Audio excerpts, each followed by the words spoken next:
முன்னேற ஆசைப்படுறது தப்பு இல்லைங்க. எதையாவது பண்ணி எப்படியாவது முன்னேறிடணும் அப்படின்னு நினைக்க கூடாது. அப்படி நினைச்சா ஏதாவது சிக்கல்ல மாட்டிக்கிடுவோம். கடவுள் உங்களை ஏத்த வேலையில உயர்த்த வருங்க. சில பேரு எப்படியாவது காசு பணத்தை சம்பாதிச்சிடணும், அப்பதான் வயசான காலத்துல நிம்மதியா உட்கார்ந்து சாப்பிடலாம்னு நினைப்பாங்க.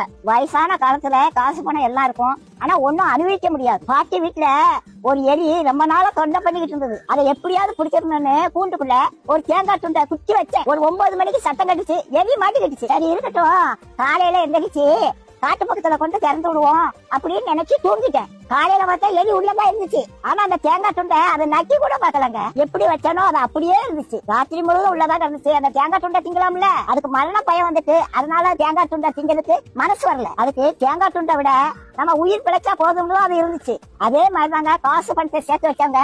கடைசி காலத்துல ஒன்னையும் அனுபவிக்க மாட்டாங்க. லட்ட பாட்ட உடனே வாயில எச்சி வரும், ஆனா டாக்டர் சொன்னது ஞாபகத்துக்கு வரும், லட்டை தின்றாத சுகர் ஏறி போயிரும் அப்படின்னு சொல்லியிருக்காங்க. ஆசைப்பட்ட ஒரு லட்டை திங்க முடியல, காசு பணம் இருந்து என்ன செய்ய? கடவுளோட ஆசீர்வாதம் இருந்துச்சுன்னா கடைசி வரைக்கும் நல்லா சாப்பிடலாங்க. நாளைய தினத்தை குறிச்சு கவலைப்படாதீங்க. அந்தந்த நாளைக்கு அந்தந்த நாளோட பாடு போதுங்க. இன்னைக்கு சாப்பாடு கொடுத்த கடவுள் நாளைக்கு சாப்பாடு கொடுப்பாரு. நீதி நேர்மை உண்மை உத்தமமா மட்டும் வாழுங்க. கடவுள் ஒரு நாளும் உங்களுக்கு ஒரு குறையும் வைக்க மாட்டாங்க. நம்ம எப்படி சம்பாதிக்கோங்கிறத கடவுள் பார்த்துக்கிட்டே இருக்காருங்க.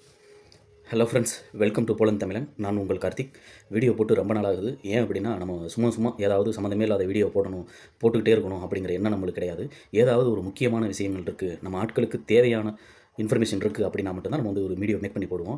இப்போ என்ன ஆச்சு அப்படின்னா, ஒரு ஷார்ட்ஸ் ஒன்று போட்டிருந்தேன். இனிமேல் வீக்லி பொழுது நடக்கக்கூடிய அந்த ட்ராவை பற்றி, அப்பாயின்மெண்ட் எத்தனை பேருக்கு கிடைக்குது, எத்தனை பேருக்கு வீசா கிடைச்சது, எத்தனை பேருக்கு கிடைக்காம போகுது அப்படிங்கிறதெல்லாம் ஒரு அப்டேட்டாக போடலாம் அப்படின்னு நினச்சிட்டு இருந்தேன். ஏன்னா அதுக்கு முன்னாடி ஒரு 3-4 பேருக்கு அப்பாயின்மெண்ட் கிடைக்கும், ஒரு வீசா எப்படியாவது பட்டுக்கிட்டு இருந்தது. அதை வச்சு நம்ம சொன்னோம்னா நம்ம ஆட்களுக்கு ஒரு கான்ஃபிடென்ட்டாக இருக்கும், ஒரு ஆளுக்கு கிடைக்குது மீதி ஆளுக்கு தான் கிடைக்கல அப்படின்ற மாதிரி. எத்தனை பேருக்கு அப்பாயின்மெண்ட் கிடைக்குது, இல்லை நம்மளுக்கு தான் கிடைக்கலையா அப்படின்ற பேர் நிறைய பேர் கன்ஃபியூஷனில் கேட்டுட்டு இருந்தாங்க. ப்ரோ திரும்ப விஎஃப்எஸ்க்கு போகுதா, இல்லை இதில் அப்பாயின்மெண்ட் கிடைக்குதா அப்படின்ற மாதிரிலாம் நிறைய பேர் கேட்டுகிட்டே இருந்தாங்க. அப்பாயின்மெண்ட்லாம் கிடைச்சிக்கிட்டு இருந்தது. நம்ம இதில் என்ன சொல்ல போகிறோம் அப்படின்னா, கடைசியாக ஒரு 10-11 பேர் டேரெக்டாக எம்பசியிலேருந்தே அப்பாயின்மெண்ட் வந்து அலாட் பண்ணி போய் சப்மிஷன் பண்ணுறாங்க. 10-11 பேருக்குமே வந்து விசா வந்து நிராகரிக்கப்பட்டது, ரிஜெக்ட் ஆகிடுச்சு. பாயிண்ட் நம்பர் 10 அப்படின்னு சொல்லிட்டு. இதை வந்து உங்கள்கிட்ட பகிர்ந்துக்கணும். நம்ம வந்து ஒரு காமனாக ஒரு வீடியோ போட்டோம் அப்படின்னா, போலந்தில் வராதிங்க அப்படின்னு சொன்னோம் அப்படின்னா, நாங்கள் ஏதோ கெடுதலுக்கு சொல்கிறோம், உங்கள் கெட்ட தினத்துக்காக நாங்கள் சொல்கிறோம் அப்படின்னு நினச்சிட்டு இருக்கீங்க. நீங்கள் வர்றதுனாலையோ இல்லை வராமல் போகிறதுனாலையோ எங்களுக்கு எந்த பயனும் இல்லை. நம்ம ஃபாரினுக்கு போய் செட்டில் ஆகணும்னு ஆசைப்படுற எல்லாருமே ஒரு மிடில் கிளாஸ் ஃபேமிலிஸ். அந்த அமௌண்ட்டை சேகரிக்கிறதுக்கு நகையாவோ கடனாவோ லேண்டை வச்சோ அப்படின்னு சொல்லிட்டு ஏகப்பட்ட வகையில் நம்ம அந்த மணியை சேகரித்து ஒரு ஏஜென்சியில் கொண்டு கொடுப்போம். அது நல்லபடியாக நடக்கணும். அங்கே ஒரு பிரச்சனை இருக்குது அப்படின்னா கண்டிப்பாக அதை நான் சொல்லியே தீருவேன். அது நீங்கள் நெகட்டிவ் தாட்டாக இருந்தாலும் சரி, இல்லை இதனால நம்மளுக்கு சப்ஸ்கிரைபர் இல்லைனாலும் சரி, எங்களுடைய நோக்கம் அது கிடையாது. இருக்கிற உண்மையை எப்போவுமே நான் சொல்லிகிட்டே தான் இருப்போம். அதான் போலந்து தமிழனோட வேலை. 10 பேருமே முன்ன பின்ன தெரியாத ஆளுங்க, 10 பேருமே ஒரே ஏஜென்சியில் அப்ளை பண்ண கிடையாது.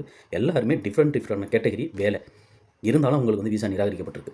அவங்களுடைய ஸ்க்ரீன்ஷாட்ஸ், ப்ரூஃபு, அவங்க போட்ட வாய்ஸு எல்லாத்தையுமே நான் உங்களுக்கு ப்ரூஃபை நான் அதில் அட்டாச்மெண்ட் பண்ணுறேன்.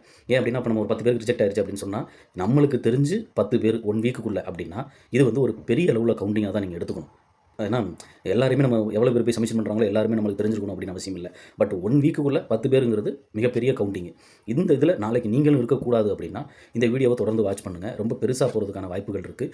முடிஞ்சால் போலந்தில் வீசா வந்து ஏன் அதிகமாக ரிஜெக்ட் ஆகுது அப்படிங்கிற மாதிரி ஒரு ரீசனோட கல்ஃப்லையும் அதிகமாக ரிஜெக்ட் ஆகிட்டு இருக்குது. அதை பற்றி இது ரெண்டையும் கண்டென்ட்டையும் முடிஞ்சால் நெக்ஸ்ட் வீக்கில் போடுறேன். இந்த 10 பேருக்கு ரிஜெக்ட் ஆகிருக்குது. அவங்க என்ன நினச்சிட்டு இருந்தாங்க அப்படின்னா, ஒரு ஏஜென்சிக்கிட்ட அப்ளை பண்ணி ஒரு டாக்குமெண்ட் வந்துருச்சு ஒரிஜினல் அப்படின்னாலே வீசா வந்துடும் அப்படின்னு நினச்சிட்டு இருக்கீங்க. நான் ஒவ்வொரு டைமும் நான் சொல்லிகிட்டே இருக்கேன், போலந்துன்றது மற்ற செங்கன் கண்ட்ரிஸ் மாதிரியோ இல்லை அனதர் யூரோப் கண்ட்ரிஸ் மாதிரியோ கிடையவே கிடையாது. ஒர்க் பர்மிட் வந்துட்டாலே உங்களுக்கு வீசா அப்படின்னு கிடையாது. வீசா வந்து அதுக்கப்புறம் நீங்கள் சப்மிட் பண்ணக்கூடிய டாக்குமெண்ட்டும் கம்பெனிலேருந்து உங்களுக்கு கிடைச்ச டாக்குமெண்ட் எந்த அளவுக்கு ஸ்ட்ராங்காக இருக்குது, அவங்க டாக்குமெண்ட் எந்த அளவுக்கு டேக்ஸ் எல்லாம் பே பண்ணியிருக்காங்க அப்படின்னு சொல்லிட்டு நிறைய இதெல்லாம் இருக்குது. அதெல்லாம் யாருமே தெரிஞ்சுக்கிறது இல்லை. ஒரிஜினல் அப்படின்னாலே வீசா வந்துடும் அப்படிங்கிறத மறந்துடுங்க தயவு செய்து. இதுக்கு தான் நான் உங்கள்கிட்ட சொல்லுவேன் எப்போவுமே. இப்போ நீங்கள் ஒரு கம்பெனியில் அப்ளை பண்ணியிருக்கீங்கன்னா, இனிமேல் இப்போ அப்ளை பண்ணியிருக்கவங்க நீங்கள் சப்மிஷன் பண்ண போகிறீங்க அப்படின்னா, அந்த கம்பெனியில் யாராவது வீசா வாங்கியிருக்காங்கிறத கண்டிப்பாக நீங்கள் அந்த ஏஜென்சி மூலமாகவோ இல்லை யாருக்கிட்டேருந்து நீங்கள் வாங்கியிருக்கீங்களோ அதை நீங்கள் பார்த்துக்கிட்டு அதுக்கப்புறம் நீங்கள் கண்டினியூ பண்ணுங்கள். இல்லை நீங்கள் பார்க்கல, இல்லை அந்த ஏஜென்சி பண்ணியிருக்காங்களா இல்லையான்னு தெரியலை அப்படிங்கிற பட்சத்தில் இதை மேற்கொண்டு நீங்கள் தொடர்ந்து கண்டினியூ பண்ணுறதுங்கிறது மிக ஒரு ஆபத்தான விஷயம். ஏன்னா இப்போ அப்பாயின்மெண்ட்டுங்கிறது எம்பசியில் கிடச்சிருச்சு ஃப்ரீயாக. ஆனால் அந்த டாக்குமெண்ட் வாங்குறதுக்கு குறைஞ்சபட்சம் 2 லட்சத்துலேருந்து 5 லேக் வரைக்கும்லாம் பே பண்ணியிருக்காங்க. ஒருத்தருக்கு அப்பாயின்மெண்ட் கிடச்சி நான் வீசா வரதுக்கு பாசிபிள் இல்லை அப்படின்னு சொன்னால் அவர் ஓவர் கான்ஃபிடென்ட்டாக ஏஜென்சியை நம்புறாரு. இல்லை வந்துடும் அப்படின்னு சொல்கிறாங்க அப்படின்னு. ஓகே ப்ரோ, வந்துருச்சுன்னா நீங்கள் ஒரு ஏஜென்சிக்கிட்ட ஒரு அக்ரிமெண்ட் மாதிரி போட்டுக்கோங்க, வீசா வரலன்னா எனக்கு ரீஃபண்ட் கொடுப்பீங்களா அப்படின்னு சொல்லிட்டு. அப்பாயின்மெண்ட் அதாவது சப்மிஷனுக்கு முன்னாடி எப்போவுமே ரிசல்ட்டை பார்க்குறதுக்கு முன்னாடி பேசுகிறீங்கன்னா அதை ஒரு ப்ரூஃபாக எடுத்து வச்சுக்கோங்க. நாளைக்கு நீங்கள் பேசுகிறதா இருந்தாலும் சரி, இல்லை ஒரு போலீஸ் கம்ப்ளைண்ட்டாக கொடுக்க போகிறதா இருந்தாலும் சரி, அவங்க சொன்ன வாக்குமூலங்கிறத வச்சு தான் நீங்கள் பேச முடியும். என்றைக்குமே வாய் சொல்லுங்கிறது நிலைக்காது சட்டத்துக்கு முன்னாடி. ஸோ அவர் கேட்கும்போது 5 லேக் பே பண்ணியிருக்காரு. 2.5 லேக் நான் ரீஃபண்ட் பண்ணுறேன் அப்படின்னாரு. அதான் நான் சொன்னேன், ஏன் பிரதர் விசா வரும் அப்படிங்கிறாரு, வரலைன்னா எதுக்கு 2 லட்சம் தான் தருவார், ஃபுல்லாக தர வேண்டியதானே, இல்லை ஒர்க் பர்மிட் காசு எடுத்துகிட்டு கொடுக்க வேண்டியதானே அப்படின்னு சொல்லி நான் அவர்கிட்ட சொல்லியிருந்தேன். ஏஜென்சியை ரொம்ப கண்மூடித்தனமாக நம்ம ஆட்கள் நம்புகிறாங்க. அதை தயவு செய்து நிப்பாட்டுங்க. போலந்து டாக்குமெண்ட் அப்படின்றது நீங்கள் தெரிஞ்சது கடுகளவு நிறையா இருக்குது. அதை பற்றி நாங்கள்லாம் நிறைய ஆராய்ச்சி பண்ணியிருக்கேன். எனக்கு எவ்வளோ உள்ளது தெரியுது அப்படின்னா என்னுடைய ஃப்ரெண்ட்ஸுகளுக்கு, எனக்கு தெரிஞ்சவங்க மூலமாக அப்படின்னு சொல்லிட்டு ஒரு 7-8 பேருக்கு மேலே நம்ம விசா எடுத்து கொடுத்துருந்துருக்கோம். அதில் எங்களுக்கு அனுபவங்கள் நிறையா இருக்குது. நான் சும்மா அந்த அவங்க சொல்கிறதுனால இப்போ நிறைய பேர் வர்றாங்களே சப்ஸ்கிரைபருங்கிறதுனால இன்ஸ்டாவிலையோ இல்லை யூடியூப்லையோ இல்லை வாட்ஸ்அப் நம்பர்லையோ வந்து சொல்கிற அந்த இன்ஃபர்மேஷன் மட்டும் நான் உங்களுக்கு ஷேர் பண்ணல. எனக்கு ஆல்ரெடி நாலேஜ் இருக்குது இதை பற்றி. ஏன்னா நான் விசா எடுத்துருக்கிறேன். ஒரு சில பேருக்கு ரிஜெக்ட் ஆயிருந்தது. அதை வச்சு தான் உங்களுக்கு எங்களுடைய அனுபவங்கள் 5 வருட அனுபவங்களை உங்களுக்கு நான் ஃப்ரீயாக கொடுத்துக்கிட்டு இருக்கேன். சும்மா அங்கே வந்து கவர்மெண்ட் வெப்சைட்டில் அப்ளை பண்ணுங்கள் உங்களுக்கு விசா கிடைக்கும் அப்படின்ற நேரத்தை வீணாக்கக்கூடிய இல்லை பேமெண்ட்டுகளை வீணாக்கக்கூடிய எந்த விதத்தையுமே நான் உங்களுக்கு சொல்லவே மாட்டேன். நல்லா புரிஞ்சுக்கோங்க. கண்டிப்பாக உங்களுக்கு விசா கிடைக்கணும், கண்டிப்பாக உங்களுக்கு வேலை கிடைக்கணும், இங்கே வந்து இறங்கணும் அப்படின்னா நானே கண்டிப்பாக வீடியோ போடுவேன். இப்போதைக்கு யூரோப் யூனியன் எல்லாமே ரொம்ப ஸ்ட்ரகிளாக இருக்குது. செகண்ட் கண்ட்ரிஸ் எல்லாமே இந்தியன்ஸுக்குன்னு பார்த்தீங்கன்னா ஓவர் ரிஜெக்ஷன் இருக்குது, அப்பாயின்மெண்ட் இஷ்யூ இருக்குது, விசா வந்து அதிக அளவில் கொடுக்குறதில்ல. அதில் முதன்மை இடத்துல போலந்து. இப்போ மட்டும் இல்லை, கடந்த ஒரு 2-3 வருஷமாகவே இந்த இஷ்யூஸ் இருந்துக்கிட்டு தான் இருக்குது. என்னுடைய வீடியோஸை தொடர்ந்து வாட்ச் பண்ணிங்கன்னா கண்டிப்பாக உங்களுக்கு இதை பற்றி தெரிஞ்சிருந்திருக்கும். இது அப்படியே பின்தொடர்ந்து அவங்களுடைய ப்ரூஃப் எல்லாம் நான் அட்டாச் பண்ணுறேன், பாருங்கள். நம்ம வாட்ஸ்அப் நம்பர் இல்லைனா இன்ஸ்டாவோட ஐடி நான் மேலே போடுறேன். உங்களுக்கு மேற்கொண்டு ஏதாவது இன்ஃபர்மேஷன் தேவைப்படுது அப்படின்னா பண்ணுங்கள்.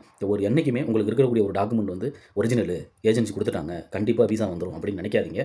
அதுக்கப்புறம் உங்களுடைய நீங்கள் இந்தியாவிலேருந்து சப்மிஷன் பண்ணக்கூடிய டாக்குமெண்ட்டோ இல்லை நீங்கள் எந்த கண்ட்ரி ஆட்களாக இருக்கீங்களோ அது வந்து ஒரு 20% இருக்குது.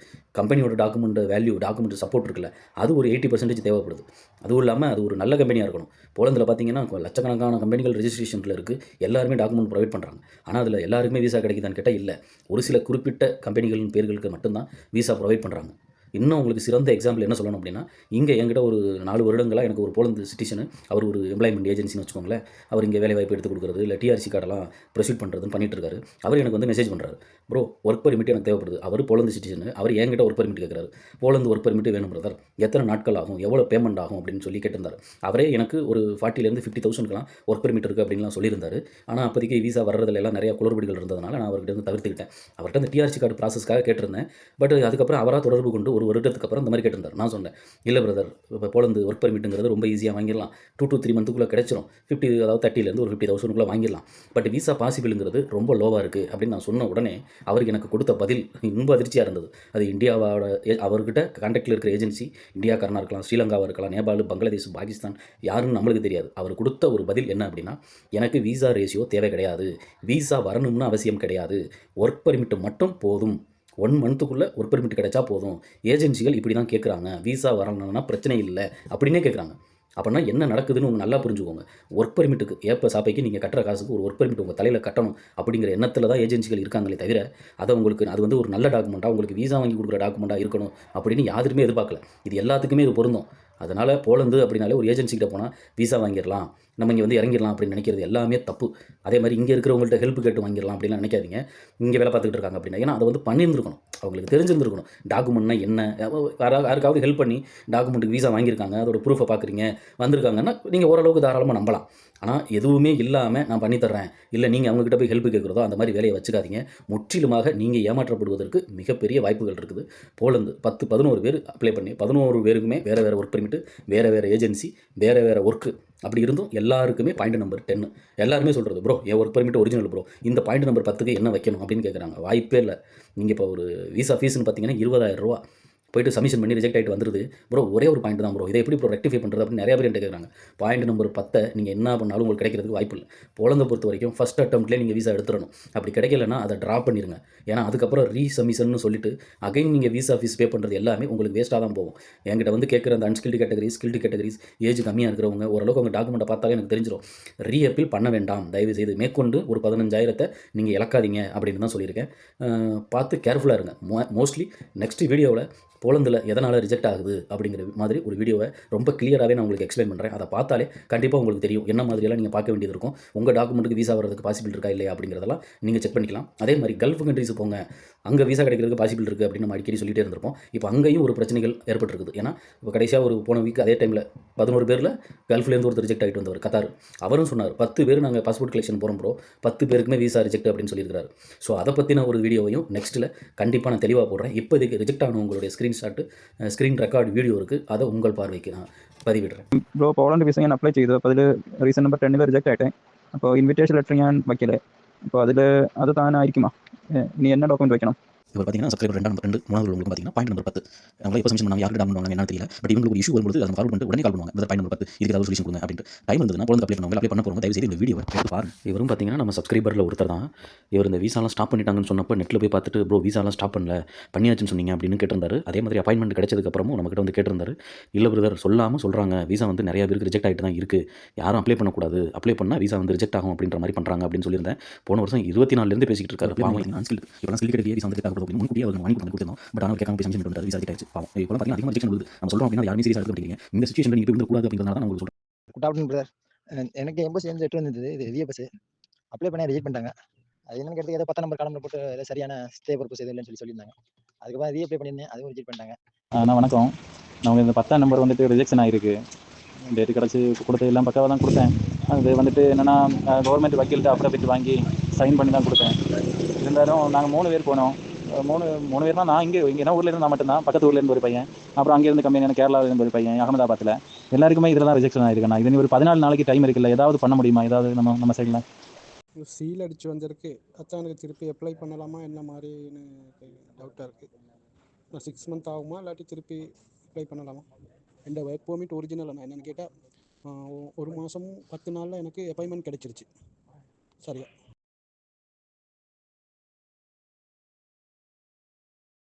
ஆமாண்ணா, அந்த சுப்ராஜன் உங்ககிட்ட ஒருத்தர் பேசினாரான்னு தெரியல.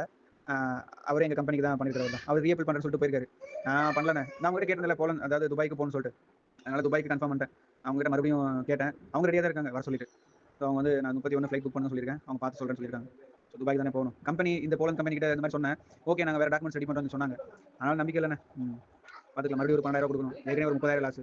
துபாய்க்கு ஒரு 20,000 பண்ணியிருந்தேன். ஸோ இதுக்கு மேலே நம்ம கஷ்டமான நிலைமை, நம்மளால முடியாது. அதனால் சரி துபாய்க்கு போயிடலான்ற முடிவு பண்ணுறேன். மேபி நீங்கள் முதல்ல சொன்னீங்க துபாய் கூட போங்க, அங்கேருந்து ட்ரை பண்ணுங்கன்னு சொல்லியிருந்தீங்க. அதை வேணால் பண்ணலான்னு நினைக்கிறேன். ஆசை இருக்குது. அந்த ஒர்க் பெர்மிட்டில் டைமும் இருக்குது. பார்க்கலாம். இது ரொம்ப தேங்க்ஸ்ண்ணா. நீங்கள் வந்துட்டு அந்த நீங்கள் சொல்கிறதெல்லாம் எப்படி சொல்கிறது, இதான்ப்பா அங்கே நடக்கிறதுங்கிறத கரெக்டாக சொல்லுவீங்க. இருந்தாலும் நம்ம மனசில் ஒரு ஆசை, இல்லை நமக்கு கிடச்சிடுன்ற மாதிரி. அதான் கிடைக்கல, கஷ்டமாக தான் இருக்குது. சரிண்ணா, நான் அங்கே போயிட்டு சொல்கிறேன், துபாய் போயிட்டு சொல்கிறேன். இவர் பார்த்தீங்கன்னா சவுதியில் சப்மிஷன் பண்ணியிருக்காரு. ஆனால் அவர் பார்த்தீங்கன்னா 4 பாயிண்டில் ரிஜெக்ட் ஆயிருக்கு. 4, 8, 9, 10 அப்படின்னு சொல்லிட்டு. 4னா இன்சூரன்ஸ் சரியில்லைன்னு அர்த்தம். அதை நம்ம கவர் பண்ணிக்கலாம். பட் 8, 9, 10 அப்படிங்கிறப்ப அதில் ஏதாவது ஒரு ரீசன் விழுந்தாலே அதில் கண்டிப்பாக அந்த ரீசப்மிஷன் பண்ணாலும் விசா கிடைக்கிறதுக்கு வாய்ப்பு இல்லை. இதில் எல்லாருடைய வாய்ஸு, ஸ்க்ரீன்ஷாட்டு எல்லாமே அட்டாச் பண்ணியிருந்தேன். அவங்களுடைய அந்த புரியாமை இயலாமையை நீங்கள் கேட்டிருந்துருக்கலாம். பிரதர் நான் வந்து அப்பீல் லெட்டர் வைக்காம விட்டுறேன், அதனால ரிஜெக்ட் ஆயிருக்குமா அப்படின்னு சொல்கிறவா இருக்கட்டும். இல்லை வேறு என்ன டாக்குமெண்ட் வச்சா விசா கிடைக்கிறதுக்கு பாசிபிள் இருக்குது அப்படின்னு கேட்குறதா இருக்கட்டும். நான் இதை முன்கூட்டியே ஒவ்வொரு வீடியோவிலையுமே இதெல்லாம் வந்து நீங்கள் தவிர்க்கணும், இதெல்லாம் இருந்தால் நீங்கள் அப்ளை பண்ணுங்க அப்படின்னு சொல்லிட்டு ரொம்ப தெளிவாகவே நான் வீடியோவில் போட்டிருக்கேன். இதில் உங்களுடைய அறியாமையை தான் நான் பார்க்குறேன். ஏன்னா நம்மளுக்கு நடக்கிறப்ப ரொம்ப சுயநலமாக நீங்கள் திங்க் பண்ணிடுறீங்க. வரல அப்ளை பண்ணாதீங்க அப்படின்னா இதை நான் சொல்கிறேன் அப்படின்னா இதனால் எனக்கு எந்த பயனும் இல்லை. நீங்கள் இந்த இடத்துல வந்துடக்கூடாது அப்படிங்கிறதுனால தான். ஏன்னா கடன் உடனே வாங்கி நம்ம அப்ளை பண்ணுறோம் அப்படின்னா அது நல்ல கண்ட்ரியாக இருக்கணும், விசா வரக்கூடிய கண்ட்ரியாக இருக்கணும். நல்லா இருந்தது 5 வருஷத்துக்கு முன்னே, இப்போ அது இல்லை.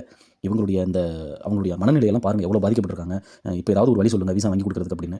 யார் கம்பெனி நினைக்கிறதோ, நாங்கள் நினைக்கிறதோ, இல்லை நீங்கள் நினைக்கிறதோ, இல்லை எம்பசியோட கையில் இருக்குது விசா கொடுக்குறதும் வரும், கொடுக்காமல் போகிறதும். இதில் ஒரு சில பேர் பார்த்தீங்கன்னா எனக்கு ஒர்க் பெர்மிட்லாம் ஒரிஜினல் ஆனால் விசா வரல அப்படிங்கிறாங்க. போலந்துக்கு நான் படித்து சொல்லிட்டு இருக்கிறேன். ஒர்க் பெர்மிட் ஒரிஜினல் இருந்தால் உங்களுக்கு விசா கன்ஃபார்ம் அப்படின்னு சொல்லவே முடியாது. ஸ்கில்டு, அன்ஸ்கில்டு எல்லா கேட்டகரியுமே ஓவர் ரிஜெக்ஷன் ஆயிருக்கு. ஸோ பார்த்து கேர்ஃபுல்லாக இருங்க. சப்மிஷன் பண்ணுறவங்க கொஞ்சம் கேர்ஃபுல்லாக பண்ணுங்கள். என்னோட சஜஷன் போலந்துக்கு அப்ளை பண்ணாதீங்க. என்னால் முடிஞ்ச வரைக்கும் நிறைய பேர் தடுத்து வேறு நாடுகளுக்கு அனுப்பியிருக்கேன். இது எல்லாமே நம்ம சப்ஸ்கிரைபரோட நலனுக்காக தான். ஒரு சில பேர் பார்த்தீங்கன்னா பாயிண்ட் நம்பர் 10 எல்லாருக்குமே பாயிண்ட் நம்பர் 10 ஒரே ஆளுக்கு தான் மிக்ஸ்ட் ஆகி வந்திருக்கும். அவங்க என்ன நினச்சிட்டு இருக்காங்கன்னா நான் போனால் திரும்ப நான் வரமாட்டேன்னு டவுட் போடுறாங்க ப்ரோ, அதுக்கு ஏதாவது சொல்யூஷன் இருந்தால் சொல்லுங்கள் அப்படின்ட்டு. இது ஏன் ரிஜெக்ட் ஆகுது அப்படிங்கிறத கண்டிப்பாக நான் நெக்ஸ்ட் வீடியோவில் சொல்கிறேன். இதை ரெக்டிஃபை பண்ணவே முடியாது. இது மற்ற கண்ட்ரிக்கு மாதிரி எம்பசியில் இன்டர்வியூ இல்லை. ஜஸ்ட் நீங்கள் விஎஸ்ல சப்மிஷன் பண்ணுறீங்க, எம்பசியில் வந்து உங்கள் டாக்குமெண்ட் வெரிஃபை பண்ணுறாங்க. அது உங்கள் மேலே மிஸ்டேக்கா, கம்பெனி மேலே மிஸ்டேக்கா அப்படிங்கிறது நிறைய ப்ராப்ளங்கள் இருக்குது. கண்டிப்பாக இதுக்கு நான் ஒரு நெக்ஸ்ட் வீடியோ ரொம்ப தெளிவாக நான் எக்ஸ்பிளைன் பண்ணுறேன். பாயிண்ட் நம்பர் 8, 9, 10 அப்படினாலே உங்களுக்கு விசா கண்டிப்பாக கிடையாதுன்னு அர்த்தம். ரீஅப்பீல் பண்ணி டைம் வேஸ்ட் பண்ணாதீங்க. ட்ரக் டிரைவர் ஸ்கில்டாக இருந்தீங்கன்னா ரீஅப்பீல் ட்ரை பண்ணலாம், அன்ஸ்கில்டு ட்ரை பண்ணாதீங்க.